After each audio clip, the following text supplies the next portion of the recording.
Hi everyone, welcome to exam IQ की इस video में देखते हैं जेएसएससी प्रीवियस ईयर सवाल। तो जेएसएससी प्रीवियस ईयर सवाल के अंतर्गत आज हम लोग देखेंगे झारखंड दारोगा मेंस सेट 1 में झारखंड जीके से पूछे गए सवाल जो जेएसएससी के सभी एग्जाम के लिए महत्वपूर्ण है। ये सेट जो है झारखंड एसआई मेंस सेट 1 का है। तो चलिए देखते हैं सेट 1 का सवाल।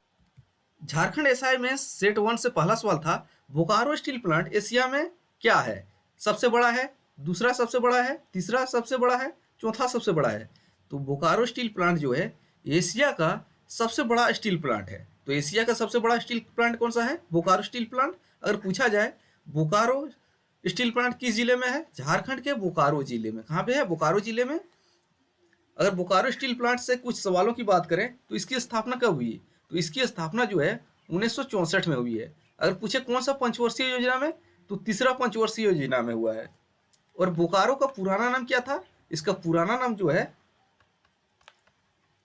माराफारी, इसका पुराना नाम था बोकारो का। और बोकारो स्टील प्लांट जो है किसके अंतर्गत कार्यरत है? सेल के अंतर्गत कार्यरत है। स्टील अथॉरिटी इंडिया लिमिटेड के अंतर्गत कार्यरत है। अगर पूछा जाए बोकारो स्टील प्लांट से उत्पादन किस वर्ष प्रारंभ हुआ, तो इसकी स्थापना 1964 में हुई, लेकिन उत्पादन जो है 1972 से प्रारंभ हुआ है।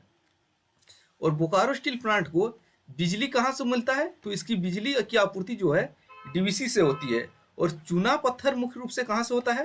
तो चूना पत्थर जो है मध्य प्रदेश से बोकारो स्टील प्लांट को मिलता है। अगला सवाल देख लेते हैं, गर्म पानी का तालाब कावा कहाँ पे स्थित है? तो कावा जल कुंड जो है कहाँ स्थित है? हजारीबाग, धनबाद, पलामू, रांची। तो इसका सही आंसर हो जाएगा कावा जल कुंड जो है हजारीबाग जिले में स्थित है। और हजारीबाग जिले को हजार बागों का शहर के नाम से भी जाना जाता है। तो हजार बागों का शहर किसको बोला जाता है? हजारीबाग।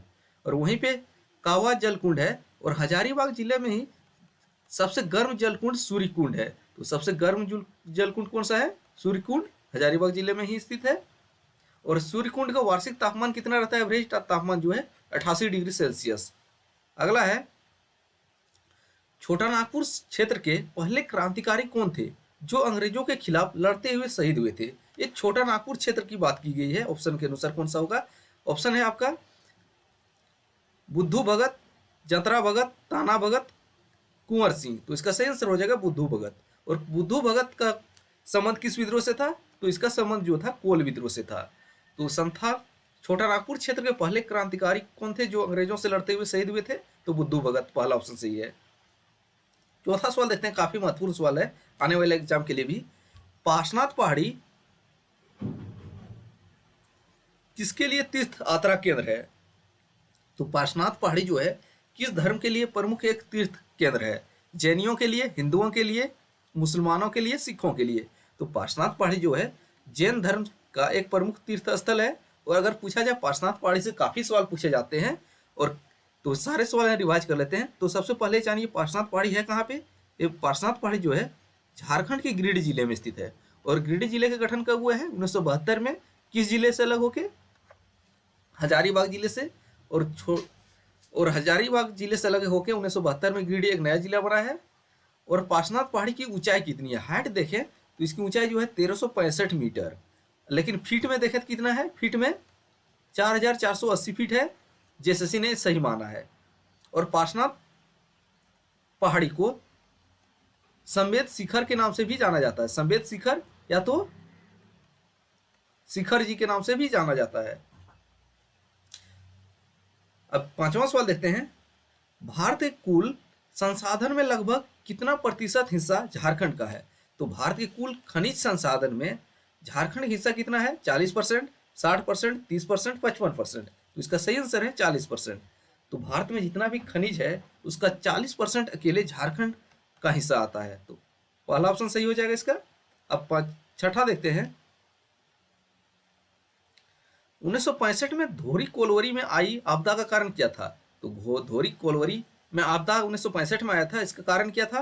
विस्फोट से आग लग गया था, मीथेन गैस का रिसाव हुआ था, या खान में पानी भर गया था, या खान को खोदने की वजह से। तो इसका सही आंसर हो जाएगा विस्फोट, जो खदान में जो विस्फोट होता है इसके कारण आग लग गया था। पहला ऑप्शन सही है। सातवां है, सोना झारखंड में कहाँ पाया जाता है? रखा खान, जादूगोड़ा खान, झरिया खान, किरीबुरू खान। तो झारखंड में सोना का उत्पादन जो है रखा खान से होता है, तो रखा खान हो जाएगा। तो झारखंड में सोना कहाँ मिलता है? रखा खान। और जादूगोड़ा के खान से क्या मिलता है? यूरेनियम। झारखंड में यूरेनियम कहाँ मिलता है? जादूगोड़ा के खान से। और यूरेनियम किस जिले में है? पूर्वी सिंहभूम जिले में है। तो यूरेनियम की खान जादूगोड़ा पूर्वी सिंहभूम जिले में है। और झरिया खान जो है किसके लिए प्रसिद्ध है? कोयला के लिए प्रसिद्ध है। 8वां सवाल देखते हैं। झारखंड एकमात्र ऐसा राज्य है जिसमें क्या है? कोकिंग कोयला, लोएस्क, बॉक्साइट, माइका। तो इसका सही आंसर है झारखंड भारत का एकमात्र ऐसा राज्य है जहां पर कोकिंग कोयला पाया जाता है प्रचुर मात्रा में। कोकिंग कोयला हो जाएगा, कोकिंग कोयला। और माइका के उत्पादन के लिए झारखंड का प्रसिद्ध स्थल कौन सा है? माइका के उत्पादन के लिए झारखंड का 3 जिला प्रसिद्ध है। कौन सा? हजारीबाग, कोडरमा और गिरिडीह। लेकिन कोडरमा जिले को भारत की अभ्रक राजधानी के नाम से जाना जाता है। तो भारत की अभ्रक राजधानी कोडरमा को बोला जाता है। लेकिन झारखंड में माइका उत्पादन के लिए 3 जिले फेमस हैं। अगला है, झारखंड में भारत के लोएस्ट का कितना % हिस्सा है? तो भारत में खनिज के कुल 40% हिस्सा है, लेकिन लोएस्ट का पूछा है झारखंड में हिस्सा कितना है? 25.7, 29, 21.2, 35.4। तो इसका सही आंसर है 25.7। इसको लगभग 26% भी बोल सकते हैं। तो झारखंड में लोएस्ट का लगभग 26% हिस्सा झारखंड क्षेत्र में है भारत का। तो इसका सही आंसर है पहला ऑप्शन। 10वां सवाल देखते हैं।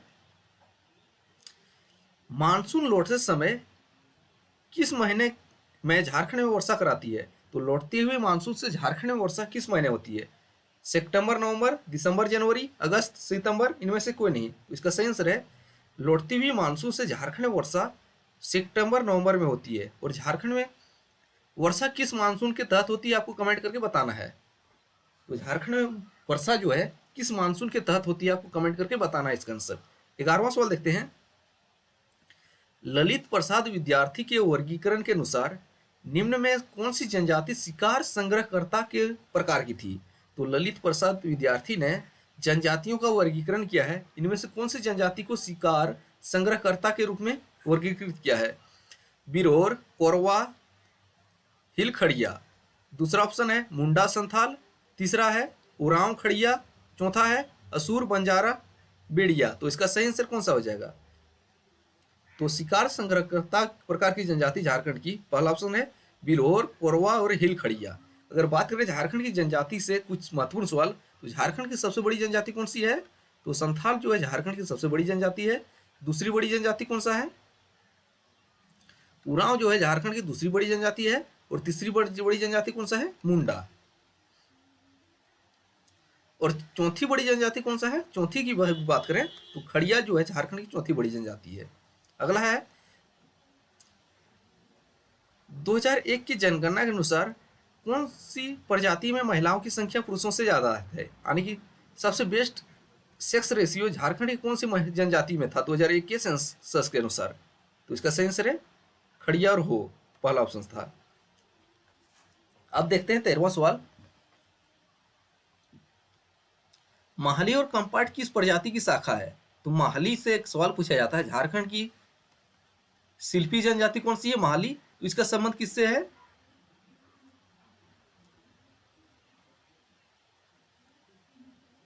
तो इसका ऑप्शन गलत दिया था। यहाँ सवाल पूछा था कुछ, आंसर यहाँ कुछ दिया है। लेकिन माहली से एक महत्वपूर्ण पॉइंट माइंड में रखिएगा, शिल्पी जनजाति है। अगला है 2010 के कॉमनवेल्थ गेम में किसने स्वर्ण पदक जीता था? तो 2010 कॉमनवेल्थ गेम में स्वर्ण पदक किसने जीता था? दीपिका कुमारी, असुंता लाकड़ा, दिवाकर प्रसाद, लक्ष्मी पांड्या। तो इसका सही आंसर हो जाएगा दीपिका कुमारी। और दीपिका कुमारी से बात की जाए, दीपिका कुमारी का संबंध किससे है? तीरंदाजी से है, आर्चरी से है। और लक्ष्मी पांड्या का संबंध किससे है? मुक्केबाजी से है।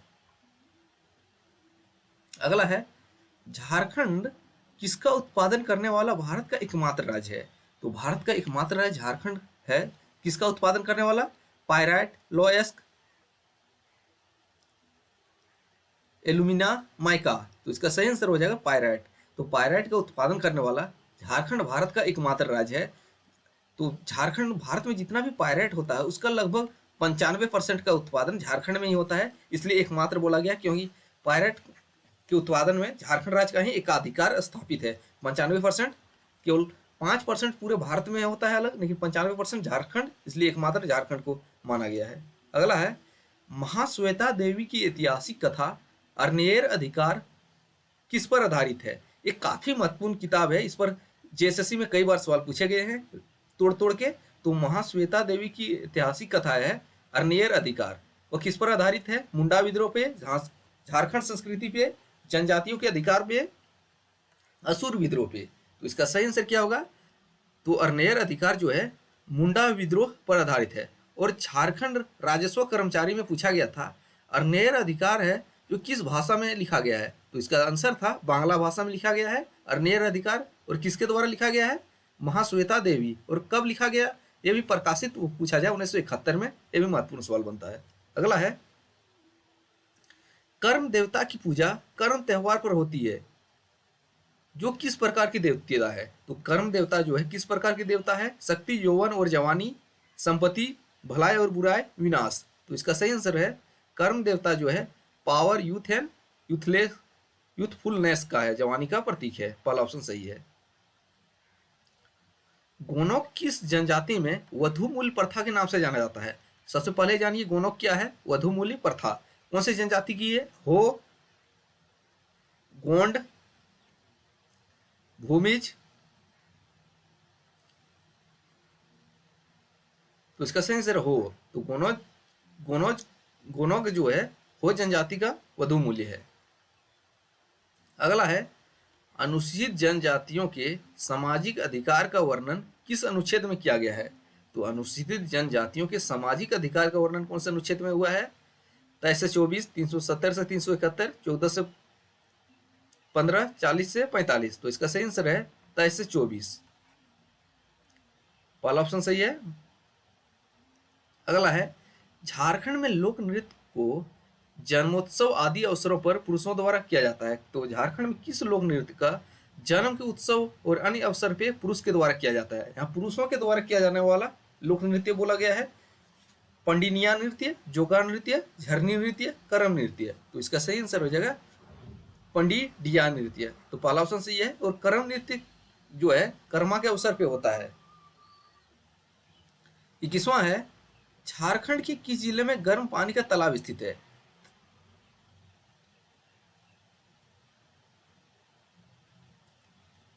धनबाद, रांची, हजारीबाग,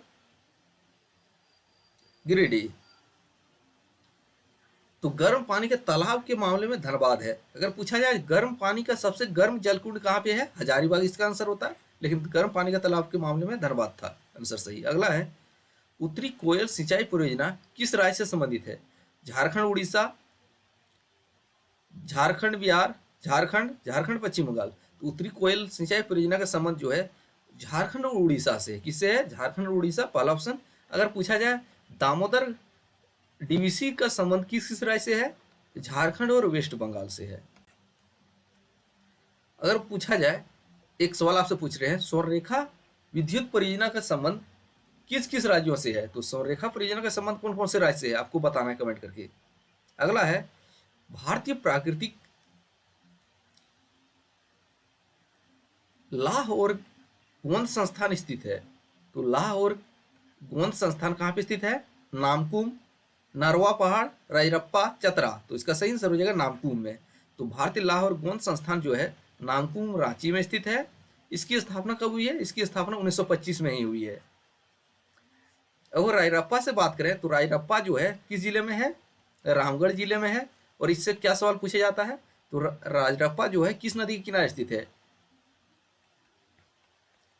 दामोदर और भेड़ा या तो भैरवी नदी के संगम पर स्थित है रायरप्पा। और रायरप्पा में कौन से देवीय देवता की मंदिर है? तो छिन्नमस्तिका मंदिर कहाँ पे है? रायरप्पा में ही स्थित है। 24वां देखते हैं झारखंड के स्मार्ट ग्राम योजना में कौन सी सुविधा उपलब्ध नहीं कराई गई है? तो झारखंड में स्मार्ट ग्राम योजना है, इसमें क्या सुविधा नहीं मिलता है? औद्योगिकीकरण में सहायता, सीखने के केंद्र को स्मार्ट बना दिया जाए, कागज रहित पंचायत कार्य, प्रगतिशील तकनीकी द्वारा कृषि। तो औद्योगिकरण में सहायता ये नहीं करता है झारखंड ग्राम स्मार्ट योजना, झारखंड स्मार्ट ग्राम योजना। अगला है 25वां क्या है, एशिया का मीथेन गैस का पहला कुआं कहाँ पे है? तो एशिया का पहला मीथेन गैस का कुआं जो है पर्वतपुर में है। कहाँ पे? पर्वतपुर में। अगर गोमिया बात करें तो यहाँ पे क्या है, बारूद का कारखाना। गोमिया में क्या है? बारूद का कारखाना। और किस जिले में है? बोकारो जिले में है गोमिया। नेतरहाट जो है झारखंड का सर्वाधिक ठंडा और सर्वाधिक वर्षा वाला स्थान है नेतरहाट। पहाड़िया विद्रोह में किस रानी ने सहयोग दिया था? महेशपुर की रानी, पंचमा की रानी, रंका की रानी, रामगढ़ की रानी। तो पहाड़िया विद्रोह में महेशपुर की रानी ने सहयोग दिया था। उस रानी का नाम क्या था? रानी सर्वेश्वरी। तो रानी सर्वेश्वरी ने पहाड़िया विद्रोह में सहायता दिया था। 27वां सवाल देखते हैं, रणधीर प्रसाद वर्मा को कौन से चक्र या पुरस्कार से सम्मानित किया गया है? अशोक चक्र, वीर चक्र, परमवीर चक्र, कीर्ति चक्र। तो रणधीर प्रसाद वर्मा को अशोक चक्र से सम्मानित किया गया है। किससे? अशोक चक्र। और परमवीर चक्र से किसको सम्मानित किया गया है? अल्बर्ट एक्का। अल्बर्ट एक्का। तो झारखंड का परमवीर चक्र से सम्मानित होने वाला कौन है? अल्बर्ट एक्का। और अशोक चक्र से रणधीर वर्मा। अगला है, राज्य के उजाला स्कीम के तहत क्या वितरित किया जा रहा है? तो झारखंड में उजाला स्कीम चलता है, इसके तहत क्या वितरित किया जा रहा है? एलईडी ट्यूब लाइट्स और पंखा। एलईडी ट्यूब लाइट्स, ऊर्जा कुशल पंखा, इनमें से कोई नहीं है। तो एलईडी ट्यूब लाइट और पंखा का वितरण किया जाता है उजाला स्कीम के तहत। पहला ऑप्शन सही हो जाएगा। 29वां देखते हैं, निम्नलिखित प्रजातियों में सच्चाई के लिए बलिदान के लिए कौन सी प्रजाति मानी जाती है? तो झारखंड की कौन सी जनजाति है वो सच्चाई के लिए सब कुछ न्यौछावर करने के लिए तैयार रहती है? तो कौन सा है? खरवार। तो खरवार जनजाति झारखंड की जनजाति है जो सच्चाई के लिए जानी जाती है। अगर पूछा जाए झारखंड की सबसे बहादुर जनजाति कौन है? खरवार ही है। पहला ऑप्शन सही है। अगला है, एंटी कन्वर्सन लॉ पास करने वाला झारखंड किस नंबर का राज्य है? एंटी कन्वर्सन लॉ पास करने वाला झारखंड जो है भारत का किस नंबर का राज्य है? 9वें नंबर का राज्य है। तो उसका सही आंसर हो जाएगा पहला, 9वां नंबर। अगला देखते हैं, झारखंड में मंत्री परिषद में शहरी विकास, आवास पंजीकरण और आपदा प्रबंधन मंत्री कौन है? स्किप कीजिए, अभी आपको कमेंट करके करंट से रिलेटेड कर दीजिए, पुराना सवाल था। अगला है, रांची में पहली अस्थाई लोक अदालत किस वर्ष शुरू हुआ था? तो रांची में पहली अस्थाई लोक अदालत जो है कब शुरू हुआ था? सन 2002 ईस्वी में। तो 2002 में रांची में पहली अस्थाई लोक अदालत की शुरुआत हुई थी। पहला ऑप्शन सही है। अब 33वां देखते हैं, स्किप कीजिए, 33 करंट का है। इसमें यही माइंड में रख सकते हैं 2017-18 को किस वर्ष के रूप में मनाया गया था? गरीब कल्याण वर्ष के रूप में। लेकिन वो भी आउटडेटेड हो चुका है। ये भी आउटडेटेड है। 35 भी आउटडेटेड है। ये भी आउटडेटेड है। हाँ, तो निम्नलिखित में कौन सी जनजाति बहादुर जनजाति है? तो बहादुर जनजाति के मामले में खरवार है। इससे रिलेटेड सवाल देख चुके थे। पहला ऑप्शन सही हो जाएगा, बहादुर जनजाति खरवार, जो सच के लिए बलिदान देने को भी तैयार रहता है। 38वां सवाल देखते हैं, झारखंड के छोटा नागपुर इलाके में कई झरने हैं, इनमें से कौन से इलाके में सबसे अधिक जनसंख्या में झरने पाए जाते हैं? तो झारखंड में झरने सबसे अधिक कहाँ पाए जाते हैं? रांची में, साहिबगंज में, सिम्भू में, पाकुड़ में। तो झरने और जलप्रपातों का नगरी किसे कहा जाता है? रांची को। तो उससे रांची हो जाएगा। तो रांची में सबसे अधिक झरने और जलप्रपात पाए जाते हैं। हुडरू जलप्रपात, जोन्हा जलप्रपात रांची में ही स्थित है। अगला है, 1757 में प्लासी की लड़ाई के बाद सिराजुद्दौला द्वारा किस क्षेत्र पर कब्जा कर लिया गया था? तो प्लासी की लड़ाई कब हुआ था? 1757 में। और बक्सर का युद्ध कब हुआ था? 1764 में। लेकिन 1757 प्लासी लड़ाई के बाद सिराजुद्दौला ने झारखंड के किस क्षेत्र पर कब्जा किया था? राजमहल, राजगीर, पलामू, हजारीबाग। तो इसका सही आंसर हो जाएगा राजमहल क्षेत्र पर कब्जा किया था। पहला ऑप्शन सही है। 40वां देखते हैं, इनमें से झारखंड का कला रूप कौन सा है? तो झारखंड में कला का रूप कौन सा है? ढोखरा, मधुबनी, तंजौर, कांगड़ा। तो इसका सही आंसर क्या हो जाएगा? ढोखरा। तो ढोखरा जो है झारखंड की कला का रूप है। मधुबनी कहाँ की है? तो मधुबनी पेंटिंग सुने होंगे, कहाँ पे है, बिहार की है। तो ये थे झारखंड एसआई मेंस सेट 1 में झारखंड जी से पूछेगा सवाल। अब अगले वीडियो में अगला वीडियो देखेंगे, तब तक पुराने वीडियो देखते रहिए। जय हिंद।